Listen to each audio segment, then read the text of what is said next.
y estados límite de utilización. Aquí ustedes,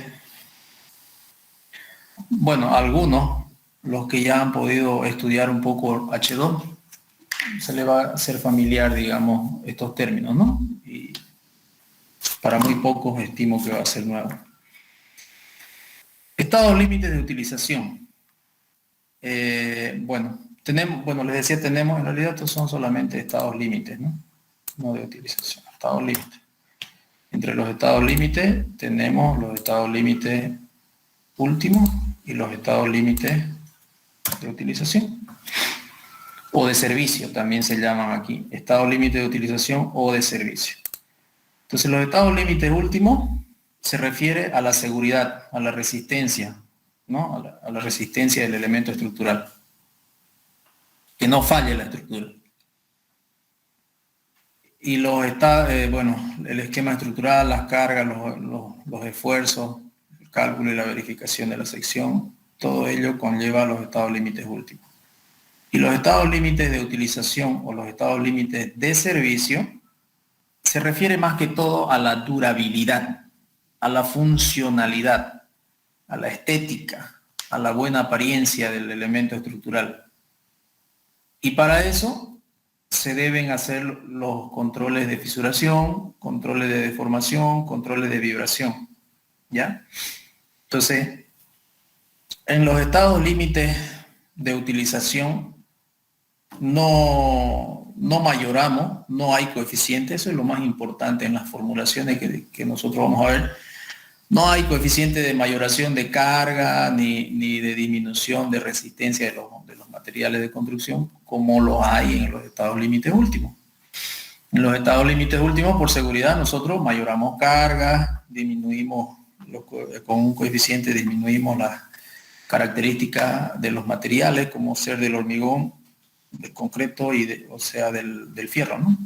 También existen coeficientes que disminuyen por seguridad. Eso están en las ecuaciones, están en las fórmulas, ya sea por la norma CBH o por la ACI o por la norma boliviana. Los coeficientes son bien similares, ¿no? En la parte del control o los estados límites de utilización, los controles que se hacen, son básicamente preveyendo de que la vida útil de la estructura no se vea disminuida producto de alguna falla en ese aspecto. No significa que la estructura se vaya a caer, pero siempre disminuye la vida útil si es que no le prestamos atención a las fisuraciones, por ejemplo. ¿Ya? Entonces hay que prestarle mucha atención a eso, para eso hay que hacerlo cumplir. Muchas veces descuidamos estos aspectos de la fisuración, deformación y la vibración. No le damos mucha importancia, pero en climas agresivos esto puede ser fatal, ¿no? Puede ser bastante grave, porque si nuestro elemento estructural consigue fisurarse sin necesidad de colapsar, digamos, por una falla en haber escogido de repente el diámetro de los fierros, no la cuantía, ¿no? La cuantía cumple probablemente en el estado límite último, la cantidad de fierro está bien, pero la disposición del fierro, por ejemplo, es un pequeño ejemplo de tantos otros que se generan, ¿no? Por el tema, por diferentes motivos en un elemento estructural. Pero tenemos la opción, nosotros diseñamos una viga, nos sale una armadura, no sé, 40 centímetros cuadrados de armadura y tenemos varias opciones, 40, 60, no sé, la cuantía que nos dé. Pero tenemos diferentes opciones de armar ese elemento estructural. Y esa es ahí donde entra el criterio del ingeniero cuando conoce los aspectos que pueden ser determinantes en la vida útil del elemento estructural. Y obviamente también en la parte física resistente de la estructura. Es decir, puedes escoger puros fierros de 6 y que la cantidad necesaria para llegar a esa armadura que calculaste. a los 50 o 60 centímetros cuadrados. Podés escoger puros fierros de 10, podés escoger puros fierros de 20, de 25, o podés combinar entre ellos, ¿no? Y entonces uno ahí dice, ¿qué le pongo? ¿Cómo me queda mejor? No necesariamente va a ser mejor colocar la cantidad de fierro que te genere exactamente los 50 centímetros cuadrados.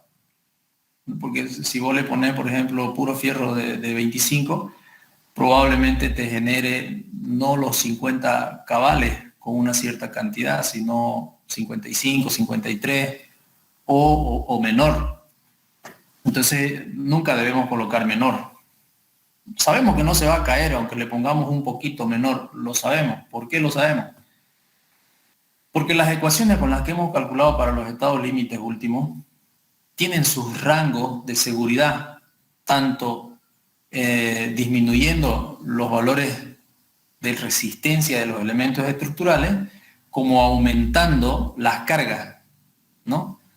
Nosotros cuando tenemos una combinación de cargas hacemos 1.6 de la carga viva, digamos, ¿no? Entonces ya le estamos aumentando el 60% a la carga viva real que va a someter esa estructura. Y ese 60% que le aumentamos es solo por seguridad, digamos, ¿no? Por norma, por seguridad. Entonces, si nosotros le ponemos un poquito menos de fierro del que nos ha salido, sabemos que no se va a caer, pero no estamos cumpliendo con la norma. Y si por otro motivo se cae, cuando se haga una auditoría, se va a calcular el elemento estructural. Cuando se haga un peritaje, si se cae, si colapsa, se hace un peritaje, ¿no? Se hace un peritaje y los fierros van a estar ahí. Entonces van a decir, le pusieron tal cuantía, ¿cuánto da? Calculemos, ¿cómo se calculó? Verifiquen sus cargas que consideró el calculista. Se hace el cálculo y dice, no, salía 55 centímetros cuadrados y este le puso 52. Error del calculista, directamente sale a letra muerta la instancia legal. Y ya es difícil argumentar, no, pero que el coeficiente de seguridad, no hay tales, digamos. La norma dice que utilicé ese coeficiente de seguridad y tenés que usarlo y tenés que poner mayor o igual a la armadura que calculaste. Porque el elemento estructural no se cae solamente por fallas de cálculo, ¿no? Se cae también por fallas constructivas, que es la mayoría de los casos. Fallas constructivas. ¿Qué significan eso? Yo he visto aquí en Santa Cruz muchas obras, y ustedes han de haber visto también, donde cuando se vacían elementos estructurales entre vigas, columnas y losas, los albañiles le aumentan agua a la mezcla. Y claro, ustedes saben que eso es un crimen, ¿verdad? Debería haber una ley que los meta preso a esos cambas que están echándole agua a la mezcla, realmente, porque están atentando contra la vida de la gente que va a vivir en ese edificio, ¿no? Al aumentarle agua están cambiando totalmente su relación agua-cemento.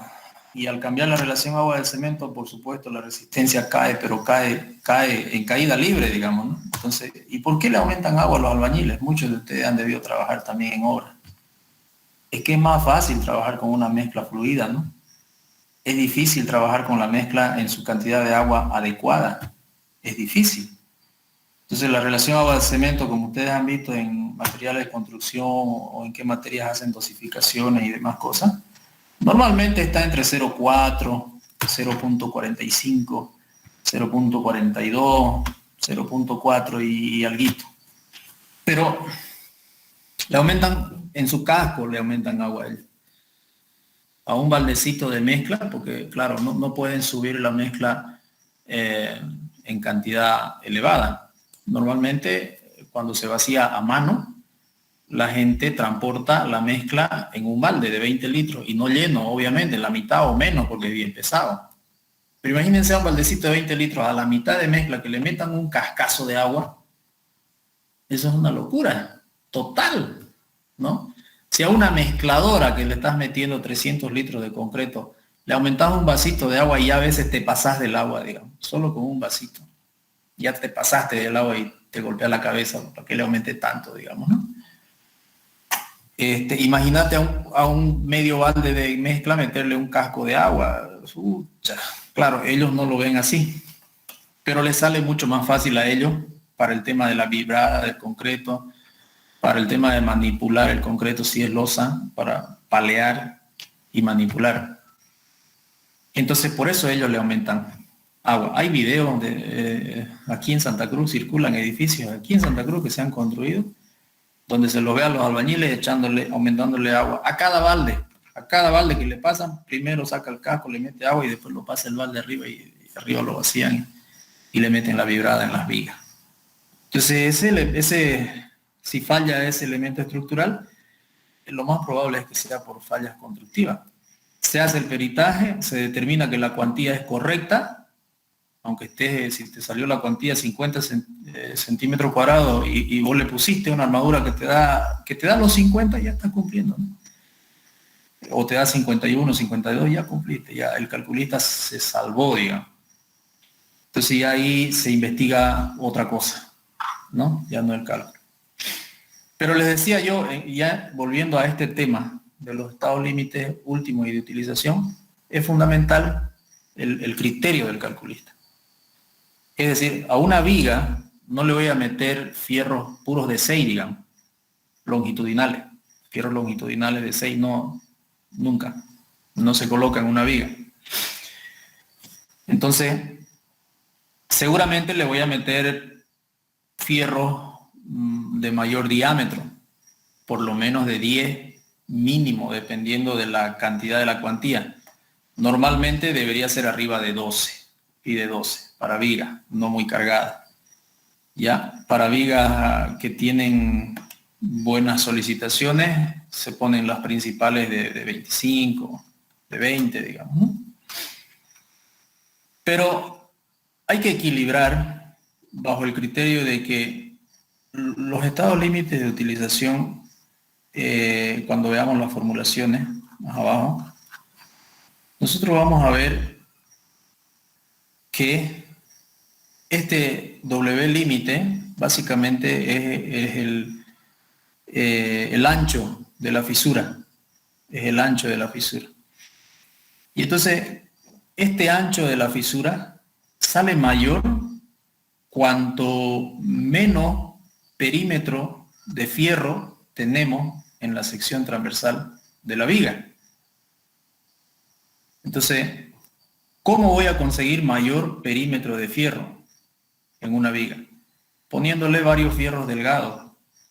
Mientras más delgados sean los fierros, va a ser mayor la cantidad de fierros delgados que voy a necesitar para lograr cumplir con la cuantía requerida, ¿verdad? Para llegar a 50 centímetros cuadrados de armadura, yo tengo muchas opciones. Si agarro puros fierritos de 6, voy a necesitar varios fierritos de 6 para llegar a esa cuantía. Eso, o sea, me va a solucionar, pero totalmente imposible que no salga fisuración poniéndole puro fierro, pero no es adecuado para una viga porque físicamente ese fierro de 6 no nos va a soportar, digamos, la carga, básicamente. Si bien es cierto, la cuantía total nos va a generar la solicitada por el cálculo, esa armadura es muy delgada. Corremos mucho riesgo, porque por último, por corrosión, esa armadura no me va a durar 10 años, ¿no? Va a desaparecer en un rato. En cambio, la de 20 o de 12, de 25, de 16, esa tiene mayor garantía como elementos principales. Y las demás que vayan a faltar, las rellenamos con armaduras de 10 o más delgadas. Cosa de que manejemos el criterio de decir, mientras mayor perímetro tenga de fierro, mejor va a ser la adherencia entre el fierro y el concreto. Y cuando la adherencia en un elemento estructural entre el fierro y el concreto mejora, disminuye la posibilidad de fisuración del elemento. Ese es el criterio que hay que manejar. ¿Ya? Pero por el otro lado está la física. La física, digamos, que nos dice, oye, no le pongas fierro de 6, pues esto queda muy delicado, muy blandito. Por último, la corrosión te lo va a eliminar el fierro y listo, digamos. Entonces le ponemos fierrito más grueso. ¿No? De eso más o menos trata esta parte del estado límite de utilización o de servicio. Por un lado. Por otro lado, tenemos obviamente dentro del mismo tema de la fisuración, tenemos el tema del fraguado del concreto, ¿no? Entonces, la retracción del concreto. Que todo lo que vaya a venir a la cabeza, tema de fisuración, tu solución para evitar la fisuración es el refuerzo de armadura en el concreto. El elemento hormigón armado, el elemento concreto, mejor dicho, concreto o concreto armado, siempre se fisura. Todos los elementos estructurales de concreto siempre se fisuran. No van a pillar una bibliografía donde diga que no se fisura. Pero, o sea, es normal la fisuración. Pero, ¿cuál es la fisuración normal? La fisuración que no se ve, que no lo alcanzamos a ver. En realidad se denomina microfisura. A simple vista no lo vemos. Con equipo los podemos ver, los podemos detectar. No hay elemento de hormigón armado que no tenga ninguna microfisura. Eso no existe. ¿Ya? Siempre se fisuran, pero son fisuras tan pequeñas que se denominan microfisuras. Cuando la fisura se ve, ya eso no es normal. Eso ya es una fisura, que algo pasó ahí. Probablemente no se va a caer el elemento si tiene las cuantías de cálculo requeridas. Pero ya esa fisura nos genera una caída en la vida útil. Es decir, cualquier fisura que ustedes vean, ya nos ponemos tristes los ingenieros. Pucha, qué macana. Lo solucionaremos inmediatamente, pero eso no, aunque lo soluciones ese rato, ya tenés un punto flaco ahí, ¿no? Entonces, la retracción del concreto entra y es muy importante aquí. Ahí ya nosotros tenemos que jugar con otros elementos. Un aspecto que es enemigo del asunto o que más bien nos provoca mayor retracción en el concreto, es la cantidad de agua. Nuevamente, el agua en el proceso de elaboración del concreto es enemigo. Mientras menos agua le pongamos, va a ser mejor en todo sentido. Mientras más agua le pongamos, estamos afectando la resistencia y en todos los sentidos, porque no solamente va a ser la resistencia de la pasta misma, sino que, ¿qué pasa con la retracción? Básicamente el hormigón pierde agua demasiado rápido. Entonces, si tu masa de concreto fresco tiene mucha cantidad de agua, la cantidad de agua que ocupa en esa masa, esos espacios que está ocupando el agua, van a ser desalojados con el calor. Entonces, por eso es que acá no vaciamos ni siquiera en el día, ¿no? Porque si lo vaciamos en el día, el sol está que raja y literal raja, entonces rápidamente se evapora el agua. Y esa evaporación violenta del agua genera esfuerzos de retracción en el concreto y se fisura. El agua no tiene que evaporarse rápido, por un lado, tiene que dejar el tiempo necesario para que el hormigón se vaya endurando. Pero por otro lado, no debe tener mucha agua tu concreto, porque si tu concreto tiene mucha agua y esa agua sabemos que se va a ir en 2 horas, en 3 horas, en 4 horas, en un día, depende del clima, se va a terminar yendo el agua. Entonces tu concreto va a quedar como una esponja, lleno de huecos por adentro, porque el agua ocupaba un espacio que se ha ido y ese espacio el hormigón se enduró y quedó el hueco. Entonces si lo miramos con equipo microscópicamente, eso está como una esponja, está lleno de huecos, por lo tanto la resistencia, chao. ¿Me entienden? El peor enemigo de la pasta de concreto es el agua. Y el mejor amigo del albañil es el agua. Entonces los ingenieros estamos al medio, porque con poca agua el albañil no quiere trabajar.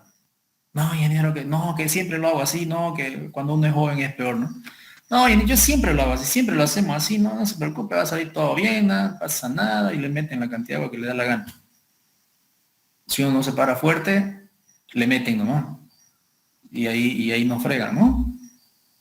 Entonces, eso hay que tener harto cuidado. Esos son elementos de los estados límites de utilización, básicamente. La deformación es otro aspecto que hay que cuidar. Entonces, más que formulaciones y demás cosas, por ejemplo, en la deformación hay que tener mucho cuidado en lo siguiente. Acá en Santa Cruz nosotros estamos acostumbrados a construir bla, bla, bla, bla, bla. En un rato, en 2 meses, 3 meses, ya está la estructura, por lo menos la estructura, que es lo que más rápido se hace en un proyecto, ¿no? Casi del 100% del tiempo, el 30% es para estructura y el otro 70% es básicamente lo demás, ¿no? Mampostería, instalaciones, pinturas y todas esas cosas. Pero la estructura es lo más rápido. De la estructura lo que más tarda son las fundaciones, lo demás es un ratito. Y entonces, ¿qué pasa? Agarran, apuntalamos la viga, vaciamos la viga y sin desapuntalar, muchas veces empiezan a construir muros. Y ese es un error. Ese es un error. Construir un muro sin desapuntalar la viga es un error. Porque de entrada, sin tener el muro, cuando saques tus puntales, la viga va a tener una pequeña deformación. Se va a deformar por su peso propio. Se va a deformar. ¿Ya? Y si ya está el muro encima, entonces la viga se deforma igual, por su peso propio, se va a deformar. Y entonces va a aparecer una fisura notoria entre el muro de mampostería y la viga. Ustedes lo han visto eso en la universidad, hay eso en la misma sala de defensa de los proyectos de seminario. Todas esas salas están así, esa fisura es clara. Estaba la viga, le pusieron el muro, sacaron los puntales, la viga se deformó, el muro quedó y se partió todito, ¿no? Se fisuró todo eso. Entonces esa fisura, no, el edificio no se va a caer, digamos. Ha cumplido con su estado límite último, pero el tema es que esas fisuras te generan ingreso de agentes químicos agresivos al fierro. Y es ahí donde está el problema. Y es ahí donde, por eso aquí en el control de estado límite de utilización, habla de las deformaciones. Hay deformaciones límite que se deben prever. Y en el libro de Jiménez Montoya habla muy bien de las deformaciones y te dice, ¿no? Lo que les estoy diciendo ahorita yo, de ahí es, digamos, la concepción. El tema de la viga, los muros.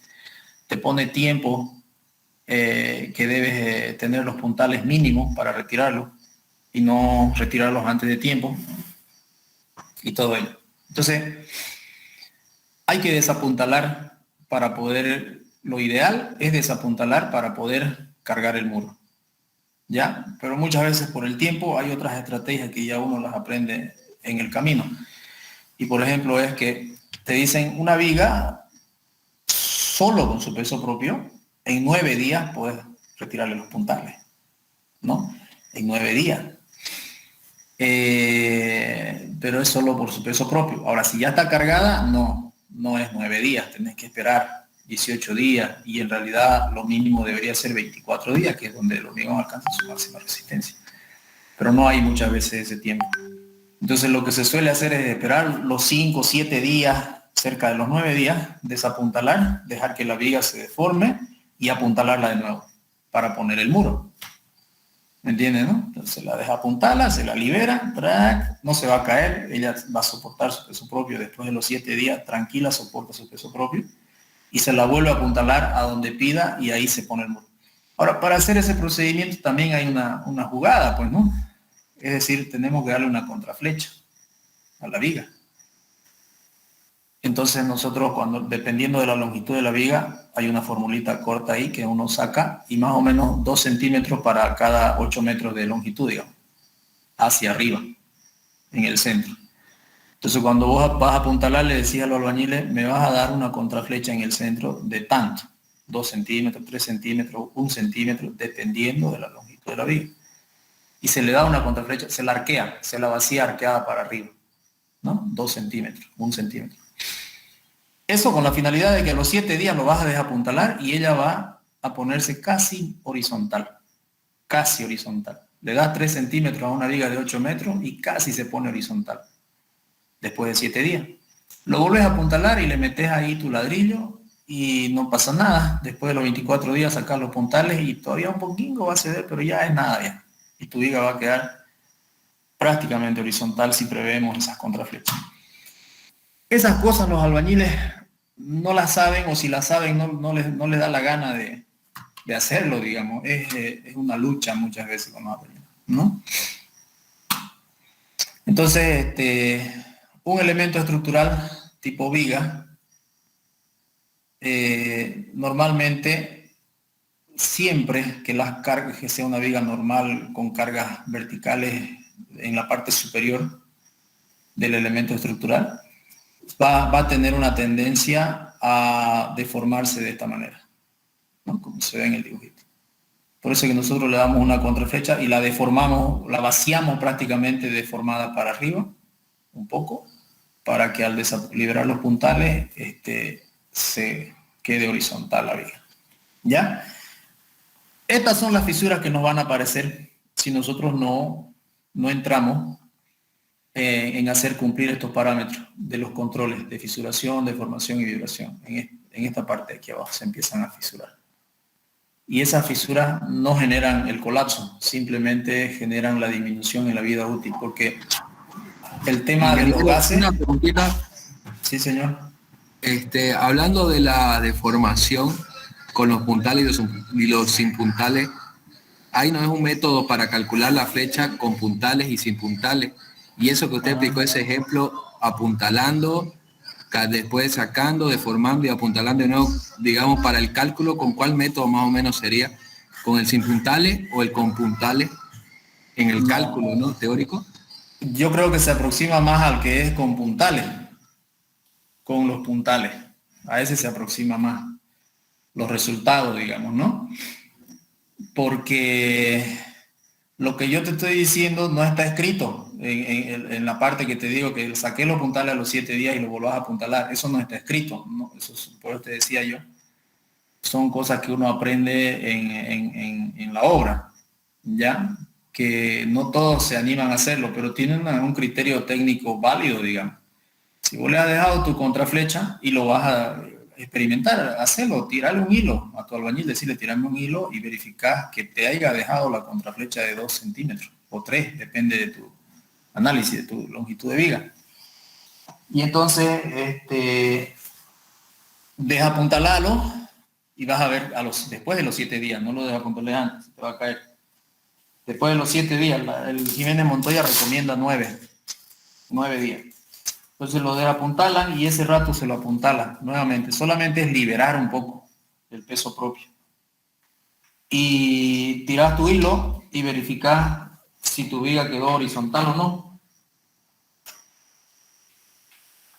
Y ahí cargas tu muro. Entonces esa se aproxima más al calculito ese con puntales, porque está suponiendo que siga apuntalada, ¿no? Sí, hay esa forma, con puntales y sin puntales, hay una variación en la ecuación. ¿Ok? Entonces aquí tenemos nosotros un poquito más sobre esto. A ver, acá.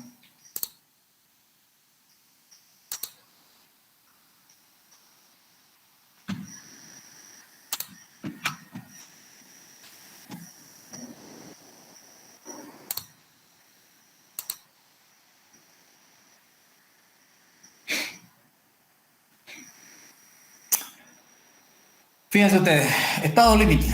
Vamos a revisar esta información. Actualmente la profesión del diseño estructural se preocupa por la filosofía de los estados límites. Eso es verdad. Se define estado límite aquel que corresponde a las máximas solicitaciones que pueden resistir los miembros estructurales para no alcanzar las condiciones de inoperabilidad o inseguridad de comportamiento, tales como rotura frágil, fisuración excesiva, pandeo, rotaciones inadmisibles, fatiga, vibraciones peligrosas o pérdida de funcionalidad y equilibrio. Varios aspectos, fíjense ustedes, ¿no? La rotura frágil, la fisuración excesiva, visible, ¿no? Porque fisuración excesiva, micro fisuración excesiva, se da, ¿no? Un elemento estructural con microfisura de concreto es normal. Pero fisuración ya no es normal. Y vibraciones peligrosas, dice, fíjese por qué ponen vibraciones peligrosas. Porque los elementos de concreto armado tienen vibraciones. Y ustedes lo han podido corroborar. ¿Cuántas veces no han ido a una discoteca y han bailado ustedes en la losa de un edificio y los que están sentados están moviéndose así, digamos? Está vibrando el edificio. ¿Cuántas veces han pasado el puente y algunos de los que están parados lo sienten como se amaquea ese puente, ¿no?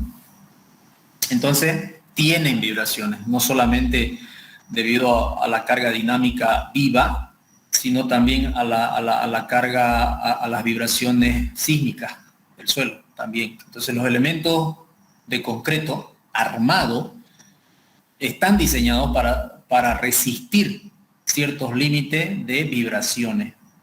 ¿Ok? Pasa un camionzango por el lado de tu casa y toda tu casa vibra, digamos.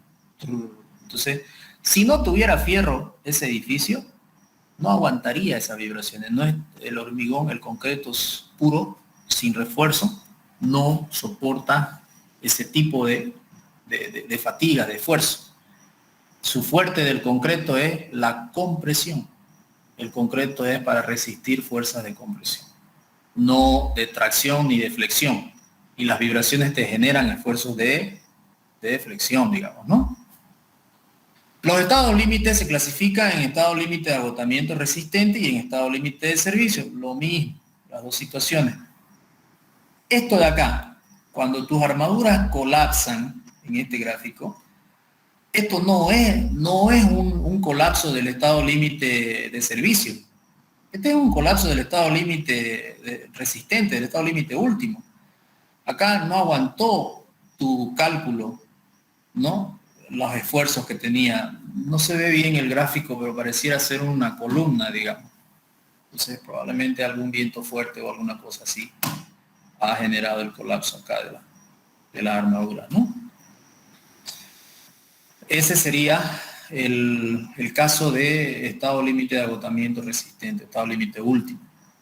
El estado límite de agotamiento resistente se alcanza para la más desfavorable de las solicitaciones que producen las combinaciones de las cargas mayoradas, es lo que les decía, nosotros mayoramos las cargas por seguridad, por norma, ¿no?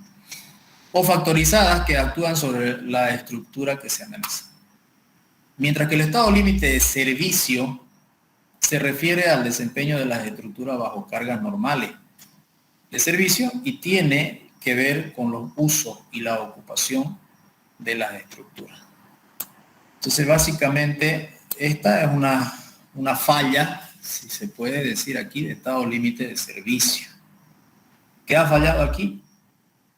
¿Qué creen ustedes que ha fallado en esta imagen de acá? Ingeniero, ¿no hay manera de que pueda poner un poquito más grande la imagen? A ver, probaremos. Ahí sí se puede ver o no se ve tampoco. Su recubrimiento mecánico. Exacto. Ahí ha fallado el recubrimiento mecánico. Y está, o sea, lejos, pues, ¿no? Totalmente de lejos. Entonces, no le han puesto un recubrimiento mecánico según norma a este elemento estructural y se lo puede corroborar con una simple foto. Fíjense acá está el recubrimiento. Básicamente esta parte no ha fallado del concreto. Porque claro, aquí no hay fierro en este sector y no ha habido un esfuerzo que lo ha hecho desprenderse al concreto. Entonces, y fíjense, casi está pues el fierro ha estado visible prácticamente. No tenía nada de recubrimiento esto. Ingeniero, quizá también puede ser la mala utilización del lugar por agentes químicos que hubieron dentro. Podrían haber igual disminuido el recubrimiento. Sí, tiene relación, pero básicamente aterrizamos nuevamente en el recubrimiento mecánico porque cuando vos calculás tu estructura, vos calculás para ambientes agresivos, no agresivos, y eso te genera el recubrimiento mecánico. Si tu ambiente agresivo te dice dale 4 centímetros de recubrimiento, si no es agresivo, dale 2, digamos, ¿no? Entonces, lo que tú acabas de decir tiene relación con lo que dijo tu compañero. Aterrizamos de las dos, bajo los dos análisis, en el tema del recubrimiento mecánico. Finalmente, eso es lo que ha pasado acá. Entonces, sin recubrimiento mecánico, la estructura no se va a caer, pero va a disminuir su vida útil, les decía, ¿no? Totalmente, porque los agentes agresores como el agua o el dióxido de carbono, los gases de los vehículos, ¿ah? Un edificio en el centro de la ciudad está en un ambiente agresivo, mucho más agresivo que un edificio en un pueblo o lejos de la ciudad donde no hay vehículos. En el centro de la ciudad, ¿cuántos vehículos pasarán por la puerta de ese edificio y los gases de los vehículos se meten por los poros del concreto? ¿Y qué poro? Si este concreto no tenía ningún poro, pues el fierro estaba al aire, digamos, ¿no? Entonces, peor. Entonces, ¿qué ocurre ahí? La corrosión en el acero. Y ese acero, al corroerse, aumenta su volumen. El acero aumenta su volumen cuando se corroe. Y ese incremento de volumen genera esfuerzos al hormigón. Lo revientan al hormigón. Por eso en este sector se ve que lo ha reventado al hormigón. No es que le han dado con un combo. Esto es porque el acero ha generado su corrosión y ha empezado a hacer fuerza al incrementar su volumen y lo ha desprendido al concreto. Lo ha desprendido, ha quedado más libre todavía y más sometido a las agresiones del ambiente. Se puede reparar, pero ya no recuperar la vida útil ya. Si tu estructura te iba a durar 50 años, ya con esto, no sé, 30 años quizás, aunque lo reparé. Y hay que repararlo porque si no se va a caer. Y si se cae, no va a ser por la deficiencia del estado límite último, porque ya tu fierro está en la mitad, pues, ¿no? La corrosión se lo ha consumido al fierro, ¿no? Habrá que reforzar, meter productos químicos, etc. Bueno, a ver, creo que no quiero pasarme del tiempo, no quiero abusar de eso. ¿Hasta qué hora es la clase? ¿Alguien me puede decir? ¿Lo tiene a mano? Ya, eso es básicamente. La formulación es una fórmula larga por ahí para la fisuración y otra para la deformación, no es más, digamos. Y la del recubrimiento mecánico también. No hay mucha formulación acá. Entonces yo creo que el día lunes vamos a terminar con esto y ya pasamos a ver otros temas de cálculo ya en estado límite último. ¿Ok? Ahí vamos a quedar, chicos. Entonces, en el carimbo del proyecto, si digamos conseguimos el edificio, no tenemos la ubicación donde va el nombre del propietario, proyectista, entonces lo ponemos al azar o cómo hacemos. Usted puede, el proyectista. Si no tiene el nombre del propietario, invéntese uno, pero los proyectistas son ustedes. Entonces el proyectista van, los tres compañeros van entonces, ¿no? ¿Correcto? Correcto, pónganlo al uno de proyectista si quieren y al más capo en AutoCAD o Vector Word lo ponen ahí de arquitecto, diseño arquitectónico. Ya, ingeniero, muchas gracias. No es problema eso ya, no es mucho problema eso. No pasa nada. Una pregunta, disculpe, sobre el proyecto. Le mandamos PDF, por ejemplo, plano de la cubierta, fundaciones, así, o todo junto en un PDF. No, todo junto en un PDF. Es decir, lo tienen en AutoCAD, lo exportan a PDF, la lámina del plano arquitectónico. Solo arquitectónico, no necesito instalación eléctrica, no necesito instalación hidráulica, no necesito instalación sanitaria, no necesito instalación de gases. ¿Qué otro más se hace? Instalación fluvial, no necesito. Solamente arquitectónico. Pero el arquitectónico viene con cortes, viene con fachada, el carimbo obviamente, el plano de ubicación, eso tiene que contener su arquitectónico. Todo eso junto en un PDF, no lo aparte, no solo plano tanto, sino. No, en un solo PDF, en un solo plano. Ya, ingeniero, gracias. Ok. Y lo van a mandar también en AutoCAD o Vector Word, pero comprimido, o sea, en DXF, digamos. Mejor DXF en RAR, en WinRAR. Para tenerlo ahí por si hay alguna duda, yo lo pueda abrir y mirar y aclarar la duda. Ingeniero, hasta ahora es el plazo de la presentación, ¿no? ¿Será que no lo podía alargar hasta el día lunes, por favor? Si podía ser tan amable. ¿Será posible? Lo dejaremos como para hoy día a las 12 y como para el día domingo a las 12 por 60 puntos. Sobre 100. Así somos justos con los que se han movido y también un poco justos con los que no se han movido. ¿Ok? Los que presentan hoy día hasta las 12 sobre 100 y los que presentan después máximo hasta el lunes a las 0 horas, o sea, hasta el domingo en la noche, sobre 60. Entonces lo voy a abrir ahorita lo cerré yo, pero lo voy a abrir para que puedan entregar después. Ingeniero, una consulta. Lo que tenemos 2 proyectos más o menos identificados que vemos todas las parte técnica del código de algoritmo. ¿Lo podemos presentar los dos para que usted más o menos nos ayuda o directamente uno no? Escoja uno y présteselo a su compañero que no tiene el otro.